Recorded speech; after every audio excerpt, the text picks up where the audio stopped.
Bonjour à toi, si tu as cliqué sur cette vidéo, c'est que tu t'intéresses et t'investis dans la chaîne. Et ça tombe bien, car aujourd'hui, je vais parler non pas de mythologie ou d'histoire, mais du bilan de l'année 2021 et des nouveautés qui vont bientôt arriver sur la chaîne. Alors c'est parti. Donc, dans un premier temps, je vais parler un peu des vidéos dont la chaîne a vu le jour ces derniers mois, de celles qui vous ont le plus plu, à celles qui, au contraire, ne vous ont pas trop accroché. Et puis dans un second temps, je vais donc parler un peu de la mise en place des vidéos pour cette reprise en septembre et des nouveautés donc qui vont avec. Alors on commence. La chaîne a commencé à recommencer les vidéos en janvier 2020 avec un mois basé sur de la mythologie nordique. On y a vu Thor, le dieu du tonnerre, Rathosk, l'écureuil géant de l'arbre Yggdrasil et la guerrière Freydis, célèbre viking de l'histoire. Puis le mois de février, on est passé sur de la mythologie japonaise avec une vidéo qui vous a particulièrement plu, celle sur Regin et Fujin avec un peu plus de 600 vues en quelques mois. Puis au mois de mars, on est allé sur de la mythologie grecque avec une autre vidéo qui a bien marché, celle d'Hadès, le dieu des enfers. Et puis au fur et à mesure des mois, j'ai créé d'autres vidéos sur de la mythologie égyptienne, grecque, nordique, pour finir l'année au début du mois de juin avec le nouveau format sur les expressions mythologiques, qui vous a d'ailleurs relativement plu, et ça du coup j'en suis content, et que je vais donc poursuivre. En tout, la chaîne a donc fait une quinzaine de vidéos, ce qui est plutôt pas mal,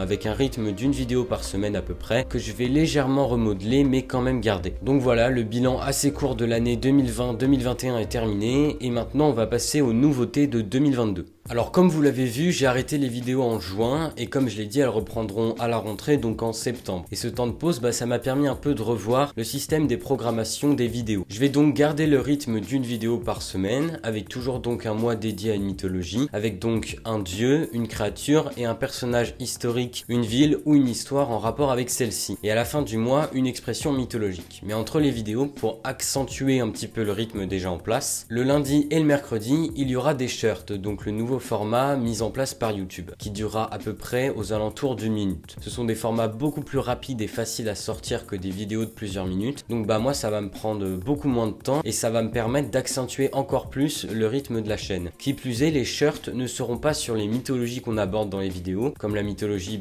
grecque, égyptienne, nordique ou encore japonaise, mais d'autres comme la mythologie amérindienne, chinoise ou encore des folklores européens par exemple, ce qui va permettre donc un plus large choix autour de la chaîne.